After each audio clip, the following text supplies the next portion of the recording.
मित्रांनो, सप्रेम नमस्कार. आज आपण मानपत्र वाचनाविषयी चर्चा करूया. मानपत्र म्हणजे एखाद्या व्यक्तीचा आदर, सन्मान, प्रशंसा करण्यासाठी एखाद्या कार्यक्रमामध्ये प्रत्यक्ष दिला जाणारा लेखी दस्तऐवज होय. एखाद्या व्यक्तीने समर्पित भावनेने केलेल्या कार्याच्या गौरवार्थ कृतज्ञता म्हणून हे मानपत्र प्रदान करण्यात येते. व्यक्तीच्या सामाजिक असेल, सांस्कृतिक असेल, साहित्यिक असेल, शैक्षणिक असेल, अशा विविध कार्यात केलेल्या सद्गुणांची, उत्तम कार्याची दखल या मानपत्रात घेतली जाते.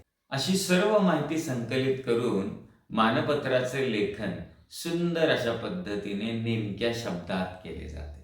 मानपत्र हा एक वस्तुनिष्ठ दस्तऐवज असतो. आता आपण आपलं लक्ष मानपत्र वाचनाकडे केंद्रित करूया. मित्रांनो, मानपत्र वाचन हा अशा कार्यक्रमांमध्ये अत्यंत महत्त्वाचा भाग असतो. मानपत्राचे वाचन करणाऱ्या व्यक्तीने कार्यक्रमाच्या अगोदर ते मानपत्र किमान 2 ते 3 वेळेस नजरेखालून घालणे गरजेचे आहे. त्यानंतर आपल्याला कुठे योग्य विराम द्यायचा आहे याचे नियोजन आधीच करून ठेवावे. फार तर तिथं एखाद्या स्वल्पविरामाची खूण करू शकता. शब्दाचे उच्चारण नीट असावे, स्पष्ट असावे, वाचण्याचा लय योग्य असावा, जेणेकरून प्रत्येक शब्द श्रोत्यांपर्यंत अगदी सुलभतेने कसा जाईल अशी तयारी करावी. शब्दातील भावना महत्त्वाच्या आहेत. मग प्रत्यक्ष कार्यक्रमामध्ये मानपत्राचं वाचन करताना व्यासपीठावर उपस्थित असलेल्या सर्व मान्यवरांना आणि व्यासपीठाच्या समोर उपस्थित असलेल्या सर्व मान्यवरांना सस्नेह नमस्कार करणं उचित ठरतं. कारण इथं प्रत्येकाची नावं घेत बसणं अपेक्षित नसतं. आता जर शक्य असेल तर तिथं जो ध्वनी तंत्रज्ञ असतो त्याला अगोदरच एखाद्या पार्श्वसंगीताचं नियोजन करायला सांगावं आणि जे तुम्हाला आवडेल ते त्याला तुम्ही ज्या वेळेला वाचनाला येणार आहात त्यावेळेला वाजवण्यास सांगावं. त्याचा आवाज थोडासा कमी ठेवायला लावावा. अशा पद्धतीचे नियोजन तुम्ही अगोदरच करून ठेवायचं. मग चेहऱ्यावर शब्दांचे भाव प्रकट करत ओघवतं वाचन करावं. मित्रांनो, आता एक मानपत्र वाचनाचा व्हिडिओ मी तुमच्या समोर दाखवतोय. तुम्ही त्याहीपेक्षा सरस मानपत्र वाचन करावं अशी अपेक्षा करतो आणि तुम्हाला खूप खूप शुभेच्छा देतो. धन्यवाद.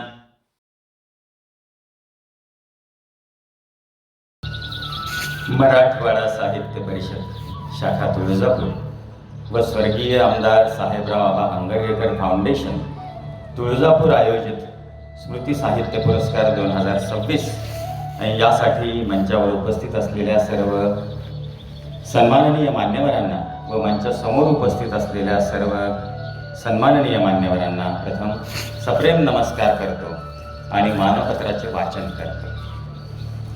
आदरणीय अशोकजी नायगावकर साहेब, ज्येष्ठ कवी, आज हे मानपत्र प्रदान करत असताना आमच्यासाठी हा आनंदाचा तसेच धन्यतेचाही क्षण आहे. मानवतेच्या विचाराचा अंगीकार, जागृत समाजभान, निरपेक्ष वृत्तीने साहित्य क्षेत्रात योगदान आणि हसवणूक करत प्रबोधन करणाऱ्या व्यक्तिमत्वाचा यथोचित गौरव करण्याचे भाग्य आम्हास लाभलेले आहे. स्वर्गीय आमदार साहेबराव हंगरगेकर यांचे स्वातंत्र्यपूर्व काळापासून समाजकारण, राजकारण, शिक्षण, साहित्य अशा विविध क्षेत्रात मोलाचे योगदान राहिलेले आहे. साहित्य आणि वाचन चळवळीमध्ये स्वर्गीय साहेबराव हंगरगेकर यांचे विशेष योगदान राहिलेले आहे. विविध क्षेत्रात मोलाचे योगदान देणाऱ्या स्वर्गीय आबांच्या स्मृतिप्रित्यर्थ आपणास आदरपूर्वक व सन्मानपूर्वक हे मानपत्र प्रदान करत आहोत. आदरणीय सर, आधुनिक महाराष्ट्राच्या सांस्कृतिक, साहित्यिक क्षेत्रात आपले योगदान उल्लेखनीय आहे. उपहास, विनोद यातून व्यक्त झालेल्या आपल्या कविता आणि चिंतनशील, गंभीर आणि सामाजिकता जपणाऱ्या कविता यातून मराठी कवितेला एक वेगळी दिशा दिली आहे. आधुनिक महाराष्ट्राच्या साहित्यिक वाटचालीत आमच्यासह सर्वांसाठी आपले स्थान दिशादर्शक तसेच मार्गदर्शक आहे. आपले प्रेरणादायी व्यक्तिमत्व आमच्यासाठी तसेच महाराष्ट्राच्या एकूण साहित्यिक, सामाजिक, सांस्कृतिक वाटचालीसाठी बळ देणाऱ्या आणि आपल्या विचारांचे बळ सोबत घेऊन आपल्या वाटेवर आम्ही चालू शकू ही भावना आमच्या मनात आहे.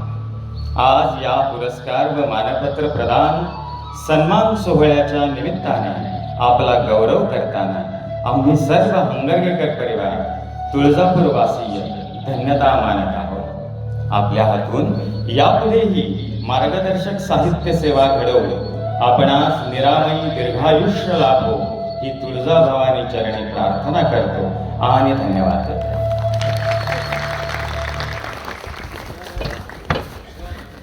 अत्यंत सुंदर संगीतमय असं मानपत्र वाचन या ठिकाणी केलेलं आहे.